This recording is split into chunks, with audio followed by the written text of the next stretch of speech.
Biblio de Fatim, votre émission littéraire africaine, pour l'Afrique et pour toi.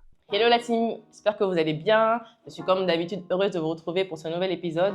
Et aujourd'hui, on part pour l'univers de l'illustration. Et vous savez en compagnie de qui? Eh bien de Reine Debussy. Et comme vous le savez dans cette émission, lorsqu'on parle d'invité du jour, on parle de lieu du jour. Et le lieu qui nous accueille, qui a accepté gentiment de nous ouvrir ses portes, eh bien c'est Ayaba. Je pense que certains connaissent. Si ce n'est pas le cas, à partir d'aujourd'hui, vous connaissez tous. C'est un restaurant café qui sert des snacks ouest-africains d'une qualité t'as peur. Et ce sont des snacks que vous pouvez partager entre potes. Et ce qui fait la particularité de ce lieu, c'est que vous pouvez partager des snacks, mais tout en profitant d'animations comme des stand-up. Parce qu'ici, il y a plein de spectacles qui sont organisés et plein d'activités aussi, peinture, écriture. Donc, merci beaucoup à Wilfried de nous ouvrir ses portes.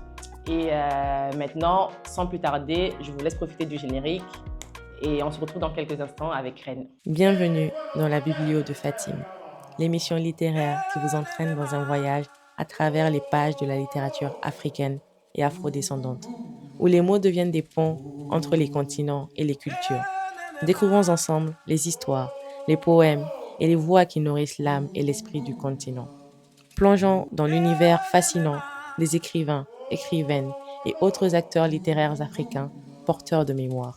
Explorons ensemble les traditions orales qui se transforment en pages d'encre et vibrons au son des langues et dialectes qui tissent la richesse de la littérature africaine. La Biblio de Fatim, une invitation à la rencontre de l'imaginaire et de la créativité du continent. Reine, je suis très contente de t'avoir avec moi dans cet épisode.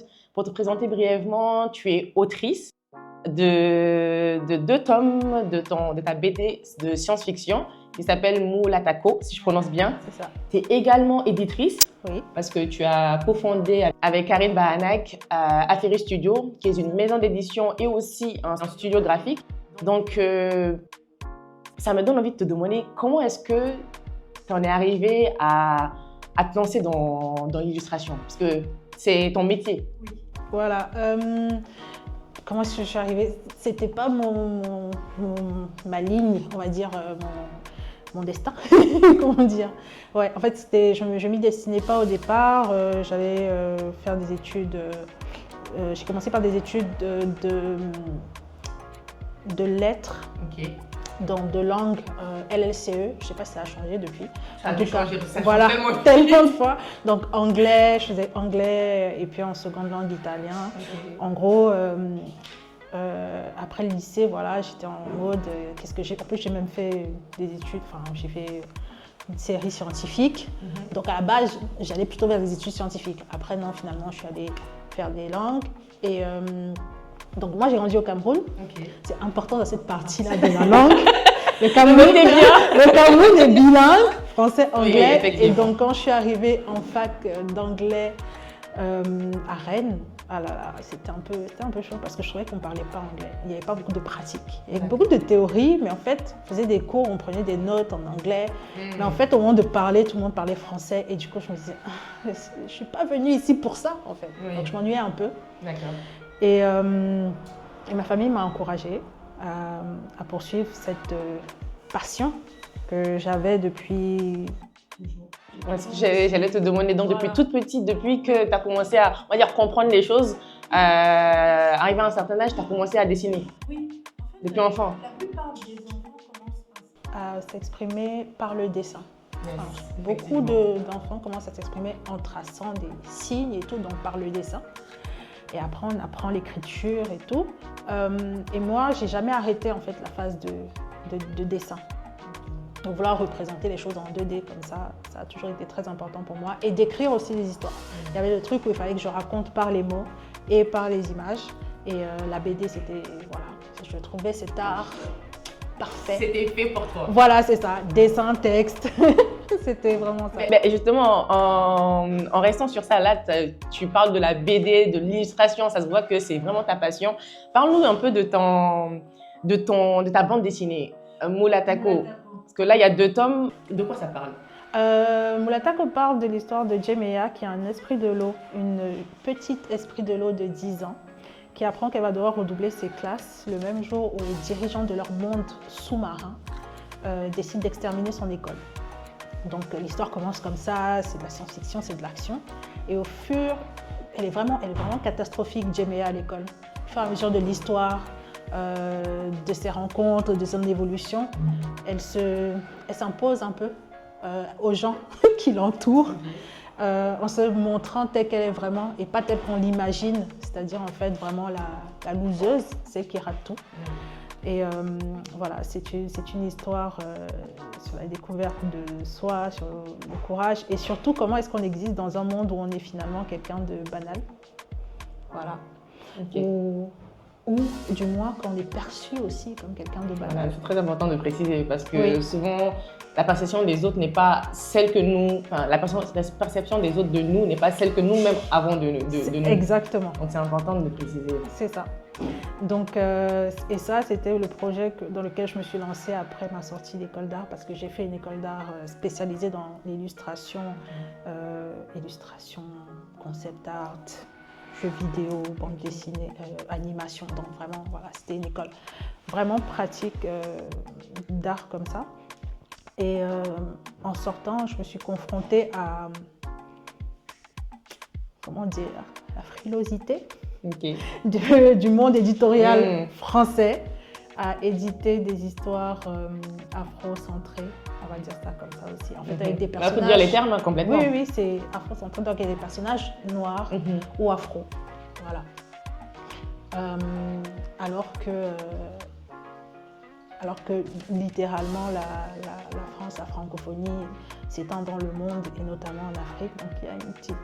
Et ça, c'est une histoire qui remonte à... Enfin, ça date Voilà, d'aujourd'hui. exactement. Donc du coup, je me retrouve confrontée à ça et je me dis, mais j'ai quand même envie de raconter mes histoires. Soit je me conforme et je vais faire ce que je vois déjà en école d'art quotidiennement, c'est-à-dire en fait, je dois représenter finalement ce qui est censé être le corps, comment est-ce que je vais dire ça? Standard, voilà. Universel, parce que c'est vraiment comme ça. Souvent qu'on nous représente la chose. Oui, et surtout ce qu'on attend dans le monde éditorial, on veut des personnages universels. Alors, mais finalement, c'est quoi l'universalité? Ça n'existe pas, en fait. Exactement. C'est ça. Et donc, du coup, l'universalité que moi je représentais, que j'ai apprise à l'école, que j'ai vue représentée en tableau, que j'ai lu dans les livres d'art, elle était uniquement blanche, occidentalocentrée, mais eurocentrée. Voilà. Donc, du coup, moi, je me disais, en fait, j'ai envie aussi de... Enfin, j'ai aucun mal à m'identifier à ces histoires-là. Ça ne devrait pas être un problème, en fait, pour les autres de s'identifier à ces histoires-là ou à d'autres histoires. Je veux dire... il devrait y avoir une réciprocité, quoi. C'est ça. Ou du moins, ça ne devrait pas être compliqué qu'il y ait cette réciprocité. Exactement. Si on nous impose de s'adapter, ou du moins, on nous encourage, on va dire, à nous adapter aux histoires qui sont eurocentrées, pourquoi pas l'inverse, en fait. C'est un exercice qui, même s'il nous a été imposé, finalement, on arrive à faire assez facilement, quoi, de se voir dans l'autre. Ça ne devrait pas être un exercice, ça ne devrait pas être difficile. Et voilà, moi, en tant qu'artiste, je me suis dit, mon travail, naturellement, c'est aussi raconter déjà aussi d'où je viens. Je suis littéralement une Française de l'étranger, quoi, en fait. J'ai grandi à l'étranger. Ma mère est une Caribéenne de la diaspora, puisqu'elle a vécu au Cameroun. Et ce sont des histoires que j'ai envie de raconter parce que ça fait partie de l'histoire de beaucoup, même de Français, en fait. Et aussi de personnes qui vivent en France. C'est littéralement ça, quoi. Donc, je me suis dit, mais j'ai envie. J'ai vraiment envie de le faire. Et c'est comme ça que... et ça venait aussi d'une envie de rechercher, vraiment de me poser des questions sur ce que je pensais être à l'époque nos mythes, qui en fait étaient nos croyances. Tu vois. Ça fait quand même depuis 2017 que la BD existe, donc j'ai eu le temps d'évoluer aussi sur les représentations de mes propres cultures. Et donc du coup, c'était une volonté de chercher le terme que beaucoup d'Africains et d'Afro-descendants connaissent, Mami Wata, qui est un mot finalement anglais. Mami Wata? Mais non. Oui, en fait, ma première question, c'est, on a nos mots, on a nos langues locales. Comment ça se fait que finalement, on va Mais tu as dire tellement raison, mais je savais même pas. Wata? Genre Wata. mommy, water en fait. Oui. Si on prononce... C'est ça. Donc, d'où est-ce que vient ce mot? En tout cas, tu au viens Cameroun. de me faire péter un ballon dans ma tête là. C'est ça, et c'est une notion, en fait, et c'est là, c'est un peu comme la vision de l'art que j'ai, qui est très partagée, qui est très, voilà. Cette croyance c'est une divinité, ces esprits de l'eau et tout, qu'on retrouve aux Antilles, en Afrique centrale, en Afrique de l'Ouest, vraiment dans l'afro-descendance, on va dire, à différents noms. Maman de l'eau, les Djengu, Djengu au singulier, chez nous les Sawa au Cameroun. Okay. Qui est une ethnie, les Sawa. Les Sawa, c'est un groupe ethnique okay. au Cameroun, okay. qui vient du Congo d'ailleurs, avec ça, je crois. Okay. Si j'ai bien compris notre ascendance. Et donc, oui, bref, il y a différents noms pour ces esprits divinités, voilà.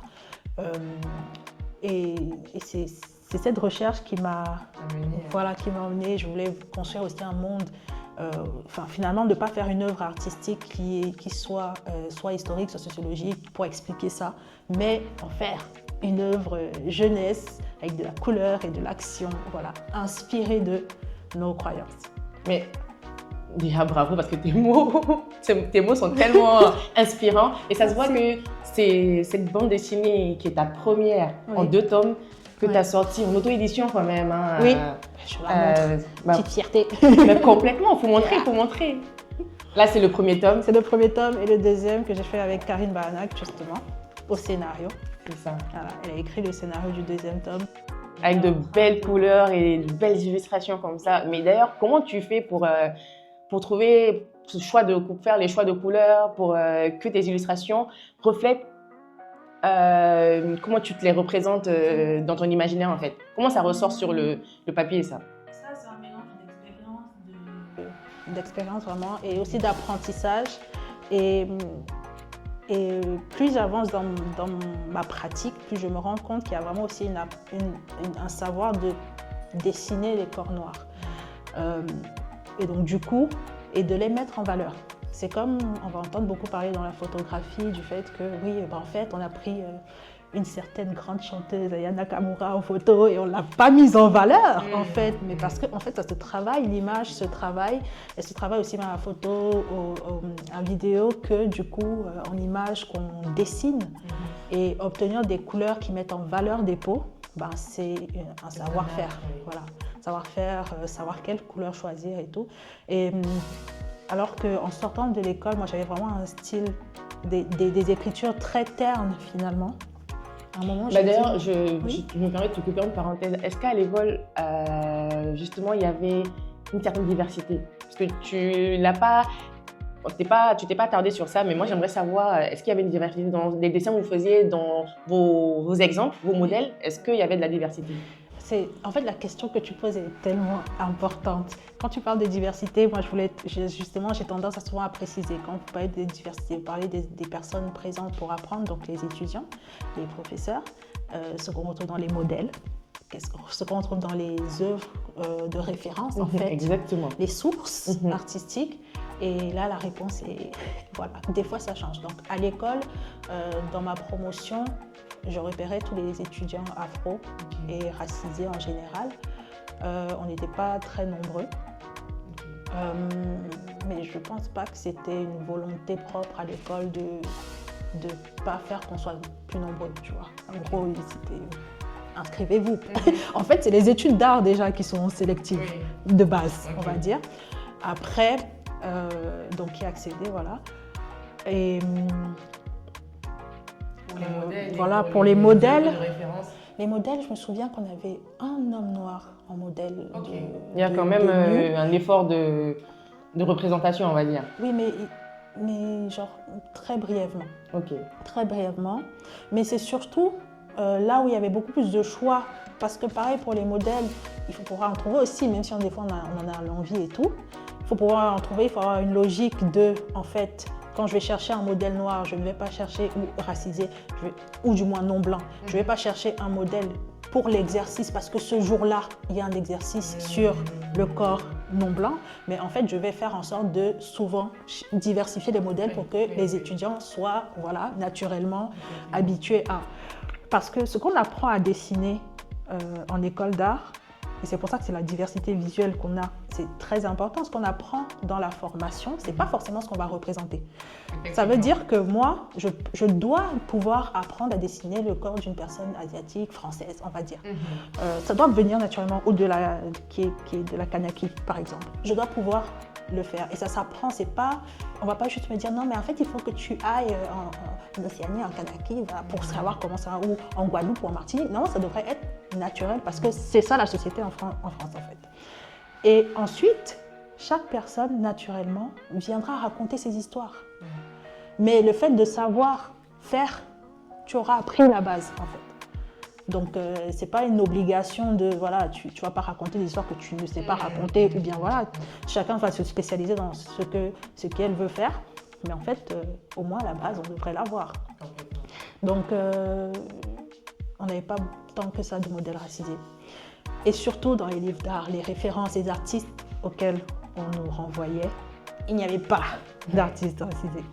Donc, on était vraiment dans l'eurocentré, machin. Et je me rappelle que les élèves qui faisaient l'effort, parce qu'on avait un exercice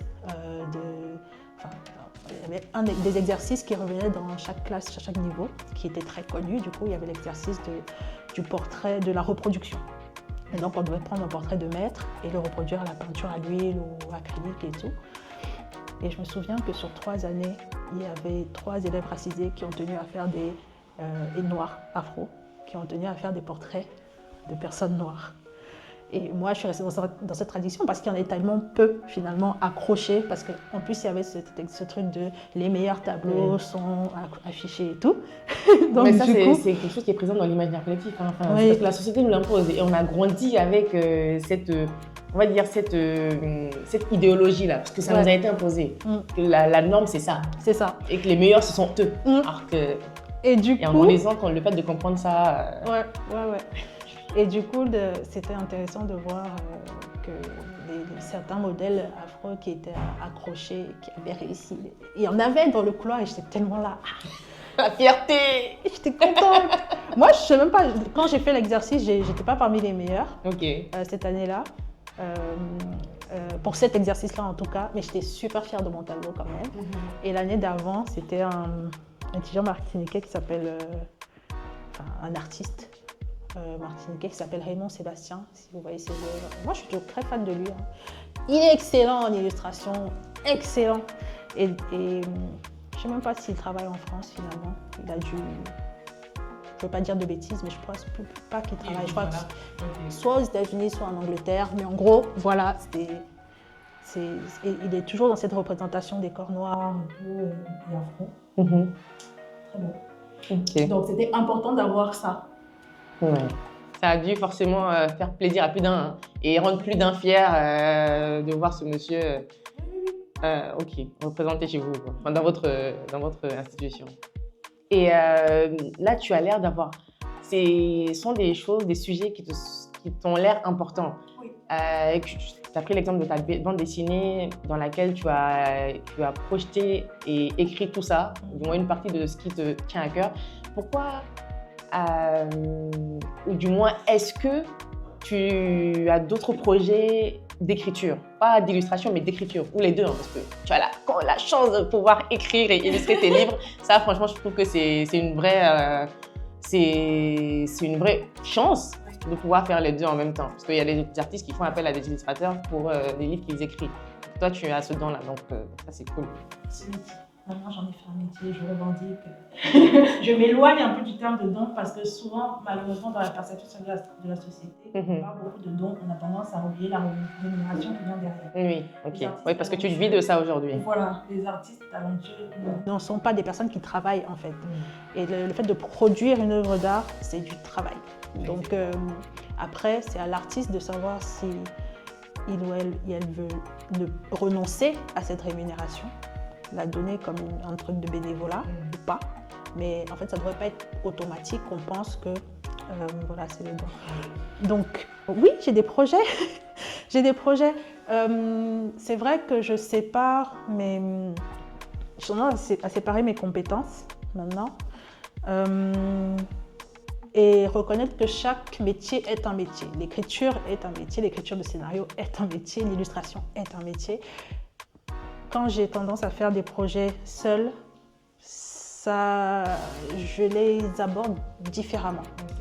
En groupe, je suis souvent un peu plus rassurée, c'est une autre organisation, mais ça permet à chaque personne de faire son métier, d'apporter sa propre vision. Le travail collectif et individuel, c'est toujours un peu...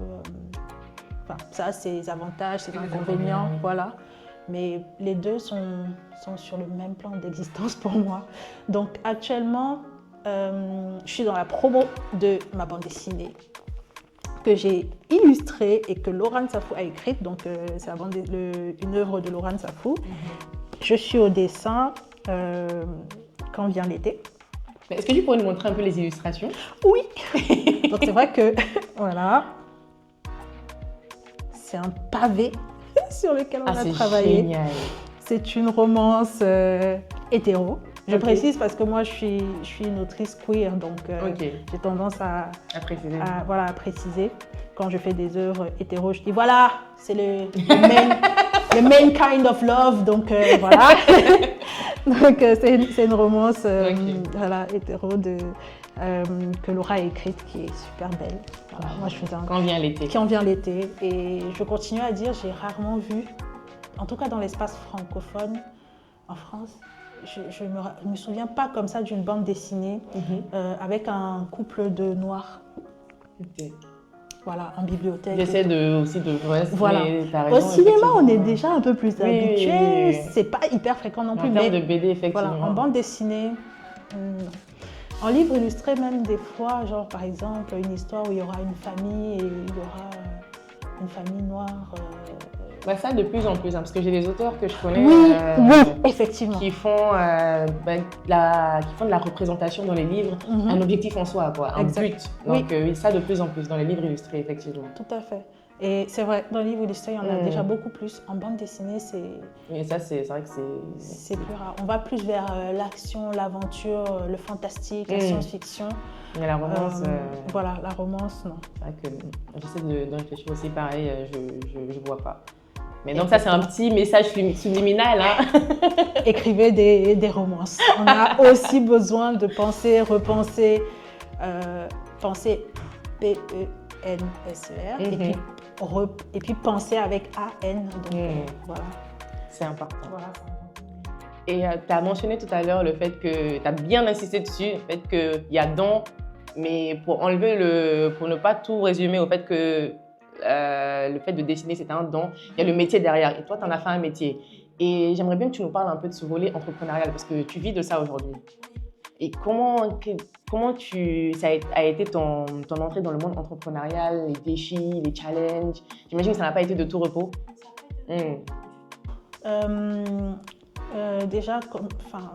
Moi, j'ai une vision un peu anticapitaliste du travail.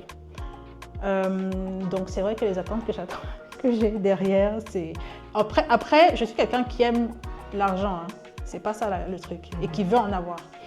Mais comment le travail est réparti et tout, c'est quelque chose qui est vraiment important dans ma démarche. Donc, à partir du moment où j'ai appris beaucoup en entrepreneuriat et surtout dans l'entrepreneuriat artistique. Donc l'auto-édition, toute forme d'auto-édition, c'est en fait des projets artistiques d'entrepreneuriat en fait. Boulataco, c'était donc le premier où on m'a dit vas-y en fait, tu n'existes pas dans le marché, il va falloir te faire une place. J'ai eu des mentors qui ne savaient même pas qu'ils étaient des mentors, qui ne se sont pas imposés comme tels, mais en fait qui m'ont beaucoup apporté ponctuellement sur une longue durée et tout. Je pense notamment à Joël Epé Mandengue, qui est l'artiste qui s'appelle Elions, qui a fait une bande dessinée en auto-édition elle fait des études en Belgique. Elle est d'origine camerounaise. Ok. Elle est camerounaise. Et elle a vraiment un parcours très entrepreneurial. Ok. Et dès le départ, elle m'a dit, écoute, tu veux être en bibliothèque, en librairie, ben vas-y, fais-le. Un conseil, par exemple, qu'elle m'a donné, c'est moi qui, pour un premier projet, je me disais, bon, en fait, je vais viser à ma hauteur, je vais faire un truc couverture souple, j'ai juste envie de faire. Elle m'a dit, ben non. Non, en vise fait, le sommet tout de voilà, suite. tout de suite, tu vises le sommet. Voilà, tu cherches couverture rigide. Tu te mets à la place de la personne que tu veux trouver en librairie.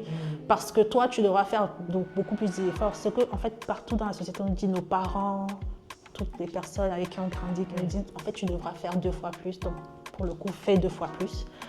Et voilà. Donc, j'ai eu voilà, ce genre d'accompagnement. Je me suis beaucoup auto-formée. Et j'ai très vite compris que, en plus, dans le type d'art que j'ai choisi, c'est-à-dire la bande dessinée, il y a quelque chose de très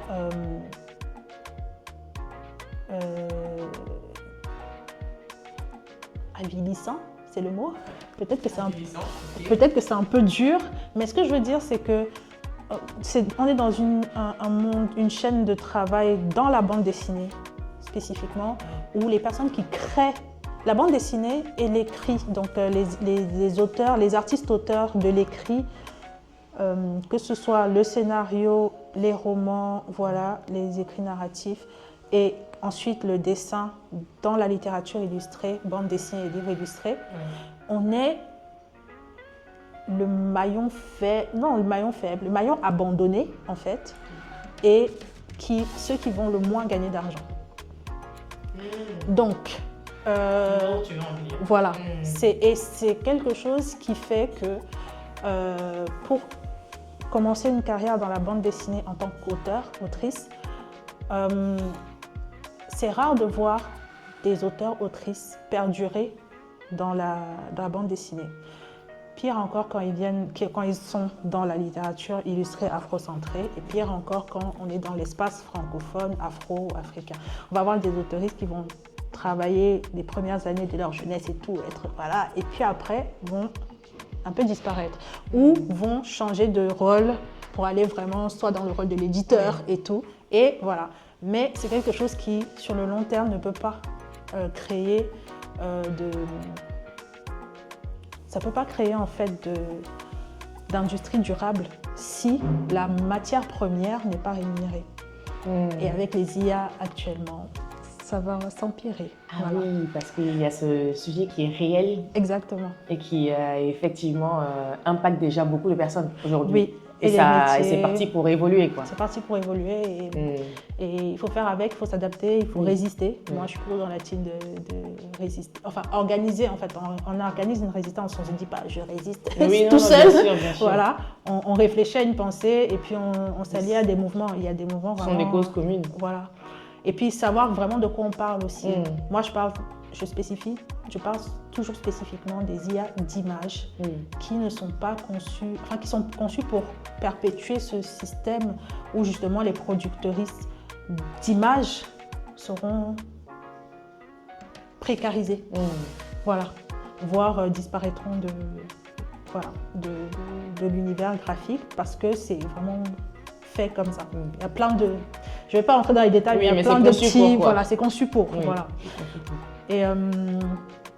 Et donc, moi, mes premières années, c'était du coup en tant qu'autrice et entrepreneur.